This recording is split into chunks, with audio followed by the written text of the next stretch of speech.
Hi, welcome back. I'm glad to see you today. You know, I get a lot of letters from people saying, how in the world do you come up with ideas for new paintings? And one of the ways I think I'll show you today. So let's start out and have run a list of colors across the screen that you'll need to play along with me today, because I don't know exactly what we're going to do. And let me show you what I've got up here. I've got my standard old 18 by 24 inch pre-stretched double prime canvas. Now, say all that with a mouthful of rocks. And I've covered the entire canvas today with just a thin, very thin coat of liquid clear. And I think we'll just play a little bit. A lot of times when I'm trying to develop a new painting, I'll start out with just a blank canvas and I'll begin to play on it and sort of let the creative process happen. So I think that's what we'll do today. I'll show you exactly the kind of messes that we get into sometime. As I say, the entire canvas is covered with the liquid clear, so let's just have some fun. And we'll just start out, and maybe we'll take a little, I don't know, a little sap green. We'll have a little Van Dyke brown, maybe even a little black in there. We'll just mix us up a nice dark color. Maybe even put a little dark sienna too. We don't care, because I really don't know what we're going to do except have some fun. Okay, let's go up to the canvas. Now this liquid clear is fantastic because it does so many things. But one of the things that it does is it has a very violent reaction with paint thinner. So let's just put in some basic little shapes and forms here. Maybe we'll start with just a little, maybe the indication of a little evergreen tree that lives way back somewhere. We don't know where it lives. Something about like that. And this is also a good experience to just practice making little evergreens. Start with a fan brush, make a line, and I take just the corner of the brush.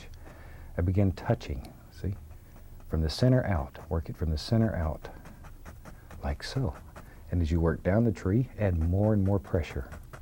Push harder and harder, something like that. And we'll just sort of let that fade right into nothing down here. See, there's just some good practice on making a little evergreen tree. Now then, I want to cause these to sort of mist and blend together, maybe even give it a little watercolor look. So I'll take an old 2-inch brush, I'm going to dip it in some paint thinner, and just shake it off a little bit. They're still thinner in the bristles. I have not taken it all out, but I've taken the majority of it out. You can always add a little more. Now when you begin touching this with the paint thinner against that, beautiful little things begin happening. Be careful that you don't get too much thinner initially. You can always add more, but it's a son of a gun to take it off. There. Now we'll just take that color and let's just begin playing here. I want to create the illusion of beautiful little misty areas that are far, far away. There.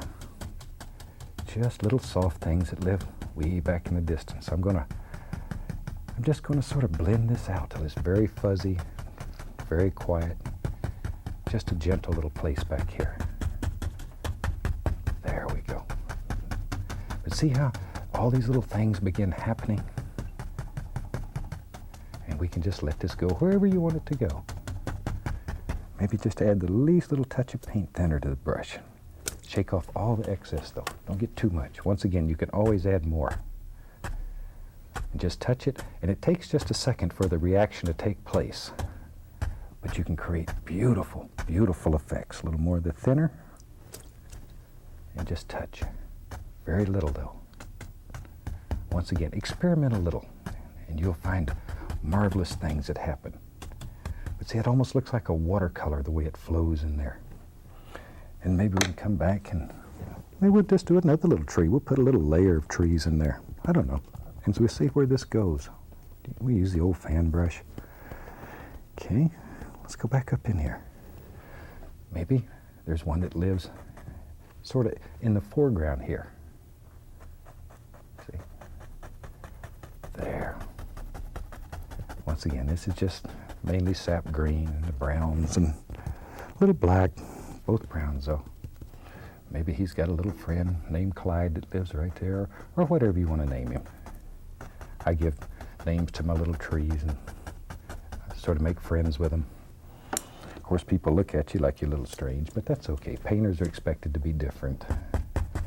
Now, back to the paint thinner on the brush, and I want to begin pulling that out a little bit, so it makes like another layer. This one's in front. And you can make as many or as few layers as you want. Pretty soon here we're going to have to decide where we're going with this, though. You can get carried away.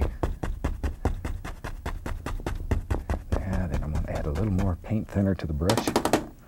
That's just knocking off any paint that I picked up. I just beat the bristles against the easel a little bit.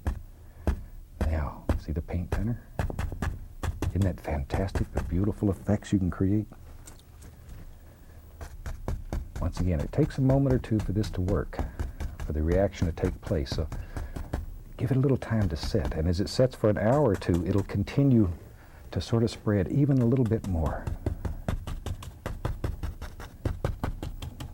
But already it's beginning to give that appearance of maybe just a little watercolor. There we go. There, just have to splash the cameraman one time so he doesn't feel neglected. Now let's take a little filbert brush, and I'm going to just use a little filbert. I'm going to go into a little sap green, some of these colors. There's not a lot of paint on the brush though. Just both sides right in there. A little brown, a little dark sienna, maybe even a little black. There's still not a lot of paint. Okay, let's go up in here. Now see, I hold the filbert brush sort of like a pencil, and you can just take, and let's begin making some big decisions in our world. Maybe there's something that lives way back in here. And we just begin laying in some very basic little ideas, some little feelings. There. And you can even take your fingers and work with this to create all kinds of illusions. Now, if you don't want to use your fingers, because it will get some paint on them, you can still use your brush. I like to use the fingers sometimes just to create effects that are a little different, a little unique. There.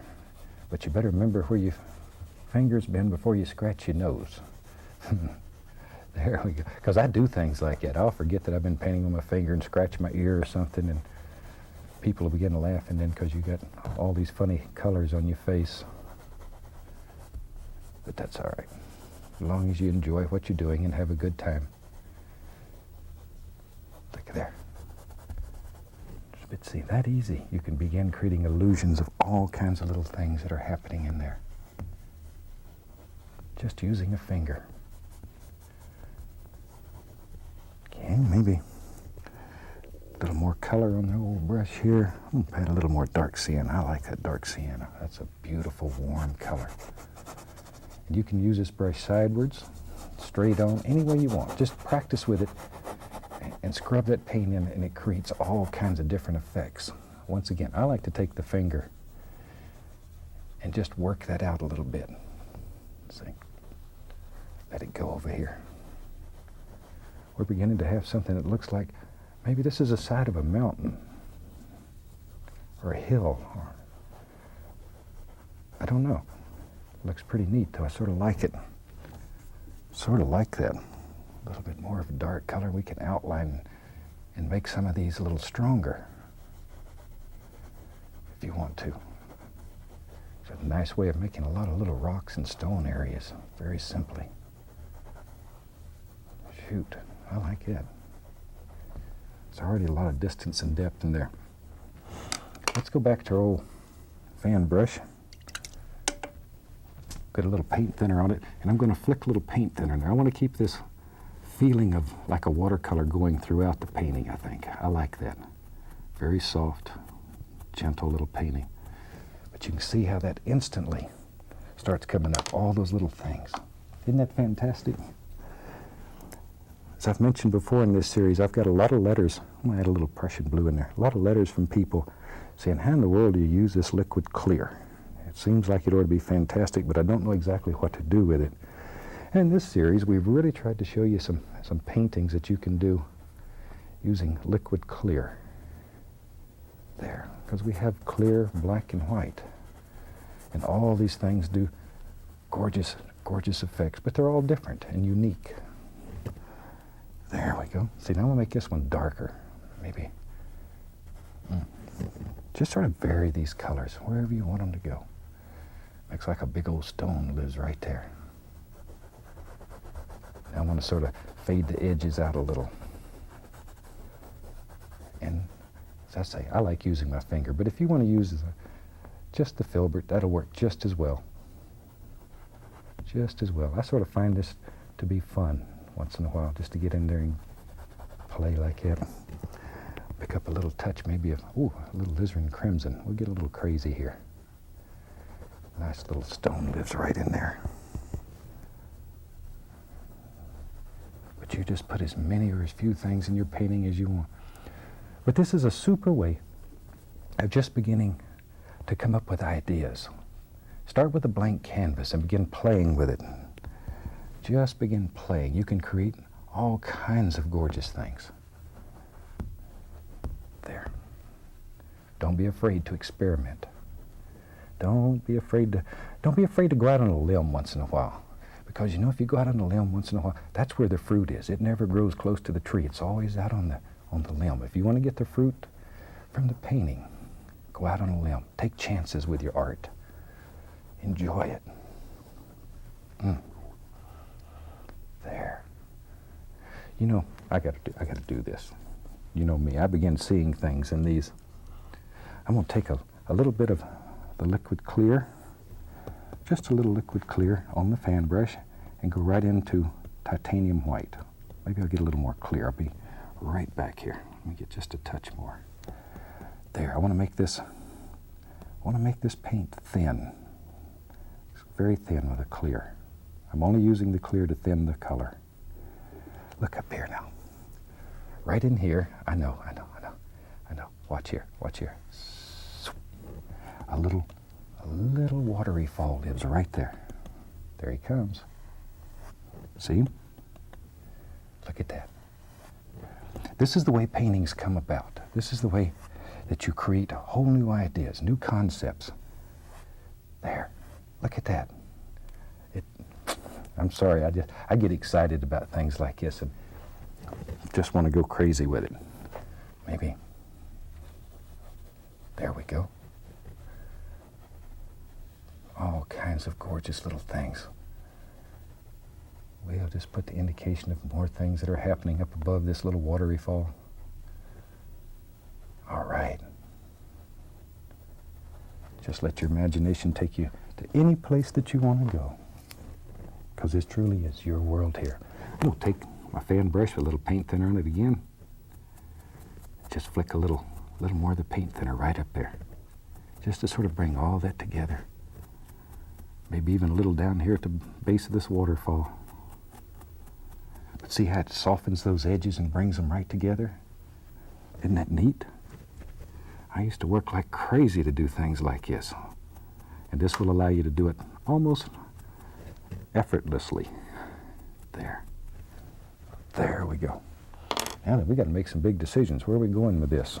Where to do in the filbert? There it is. Let's go back and get some color. I told you this was going to be one of those days where we just played and had fun. But I want to get you to try being creative on canvas. Just to take your time and sit down and have nothing in mind when you start. Just have a good feeling and be happy and in love with life and your world and sit down and begin playing. And if you feel good about yourself and the world, it'll show in your painting and all these little things will happen. There, I'm just putting in maybe some more little stones over here because we have to contain this little waterfall or it'll get out and run all over the place. We don't want that to happen. There. We don't even know where that goes yet. We'll decide that later on. Right now we're just putting some little stones in there to contain all this. Okay. Wipe off the old brush. Now then, I'm just going to take my finger and fade that back. Just blend these edges out. And you can create the illusion of highlights and shadows and all kinds of things that are happening right here. Just using your finger. That easy. There. Okay. Oh, back to my little fan brush. It just has paint thinner on it. And once again, I'm going to flick a little right along the edges here. Something like so. And maybe in our world, maybe there's a whole nother layer here. Look at all the layers and the depth that we've done in here. And you can do this. As you see, this is so easy. Even if you've never painted, you can do this. you can do this. There. Something like so. We just let that fade right. We don't know where that goes. There we are. Now then, let's go back. I have to keep wiping my finger off if you're painting with it. You're going to end up with that dirty finger. Maybe let's have a little tree in our world. We can just keep using this filbert. I like it. We'll use some black, some sap green, some of the browns, crimson. It doesn't matter. Maybe even a little of the Prussian blue. Whatever. Okay, let's go up in here. Maybe in our world, let's do a little evergreen tree right here. We'll just paint it with this. It doesn't matter. You can just take this brush and just begin putting all kinds of little limbs and just sort of daub them on. We'll come back and put a few little highlights in there. There. Nice dark tree that lives right up here in all this. There we go. And maybe let's just put a little color in here for a background. I can even pick up a little of that tree color. I just sort of want this to fade out, I think. Something about like that. We'll just let that fade right on into nothing. There. I really do enjoy doing this.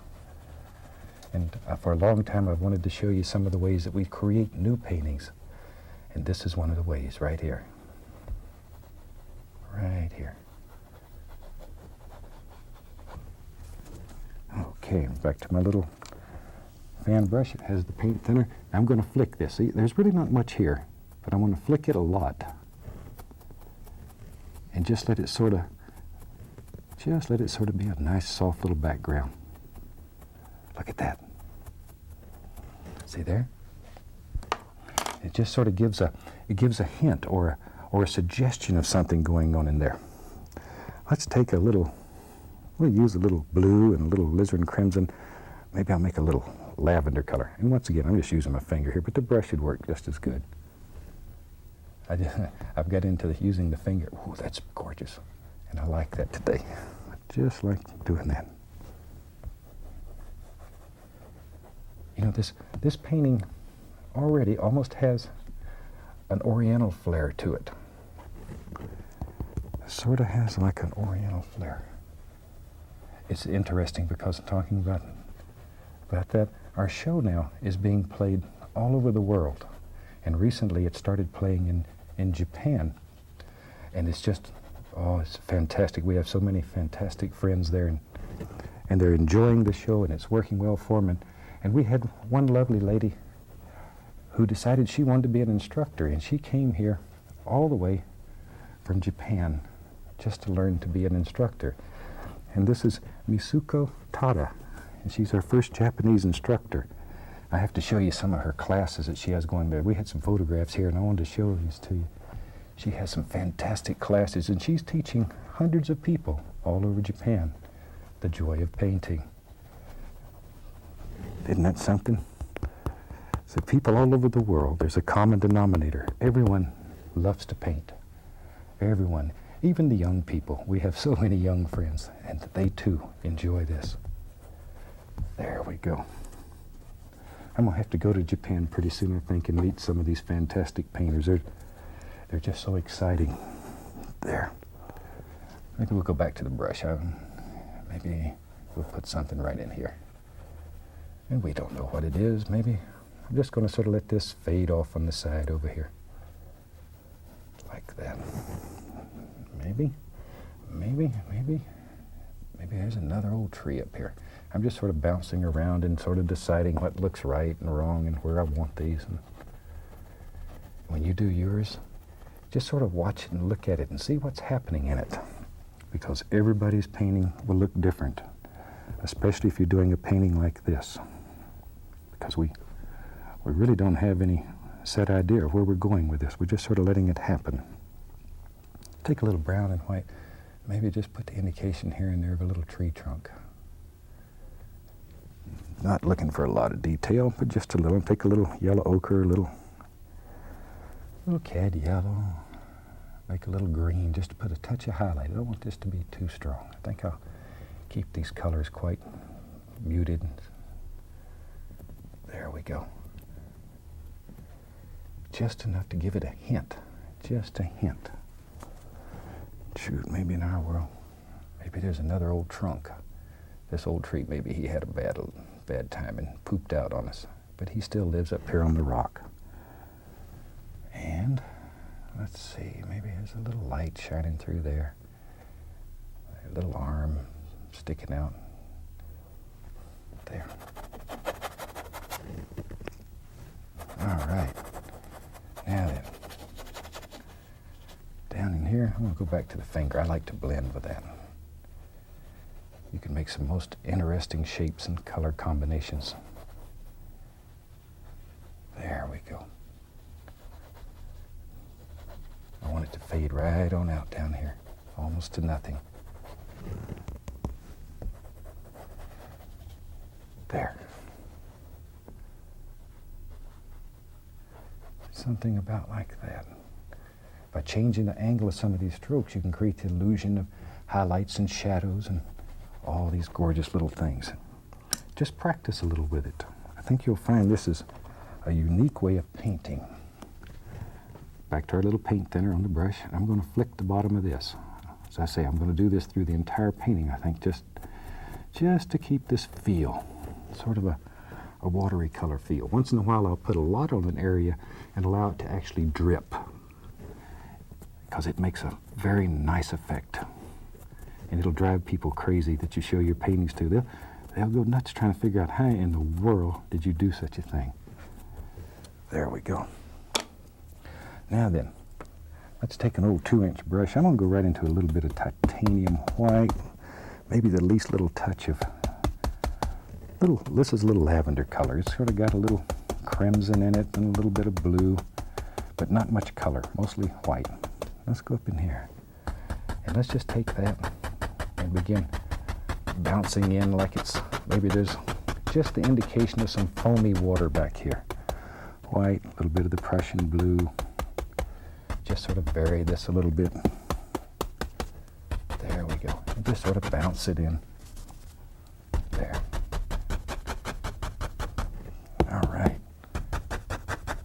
Just let all these little things happen. I don't want a lot of detail here. I don't really want to know where this goes. I want to retain this soft watercolor look. Something like that. Just very soft, very misty. Sort of just a secret little place. This is just a lot of mist out here. There. Maybe. Let's go back to all of our old colors. We had the browns and the blacks. Maybe over in here. Yep, you're right. There lives another big old stone. Right there. Just work the bottom of him out a little. Maybe he's got a friend. Lives right there. Don't let that just sort of fade off. We don't know where that goes. I don't want very sharp edges on here. I like this softness that just sort of happens. All right, maybe. And we're just varying these colors back and forth and back and forth. Fade off, we go over on this side. There. Isn't that neat, though, how you can do things like that? There we go. Maybe about in here. All right. You know me. You know me. I got to have a big tree. We'll just continue to use this. Maybe our big tree lives right here in front of right there. And I don't want my old tree to get lonely. Shoot, let's give him a friend. He has a friend now. Lives right there. Take a little bit of sort of a gray color. We'll just put a little touch of highlight right down the edge. Just so it looks like there's a little light shining through there. Something about like so. And we can just work this on out. Something like that. I really hope you try these kind of paintings. It will allow you freedom. to just experiment. And don't be afraid to experiment. Once again, that's where some of the best ideas in the world come from. It's just experimenting and having fun and enjoying your art and enjoying your time with yourself. Or if you do it with a friend or your spouse, it's a good time together. Okay, back to our brush that has the paint thinner on it. And let's just flick all of this too. Shoot, I like that flicking. Just give it a little flick. And maybe our tree go into some sap green here. Maybe there's a few little old limbs hanging out here on our tree. There. Just a few. I don't want too many because I don't want to lose all this nice background. Something about like that. Just here and there.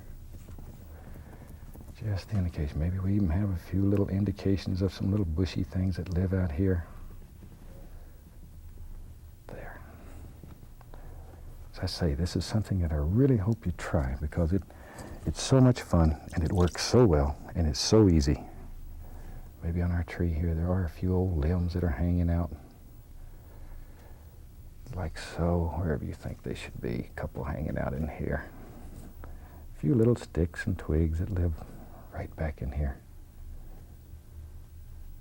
See there? Just all kinds of little things. Take a little touch of the yellow ochre just to spice it up a little right in here. But maybe a little touch of the bright red. Ooh, just to give it a little fire in there. Shoot, I sort of like that. I think we're going to call that painting done. I really hope you try this because it'll teach you creativity and it'll allow you to express yourself. From all of us here, I'd like to wish you happy painting and God bless, my friend.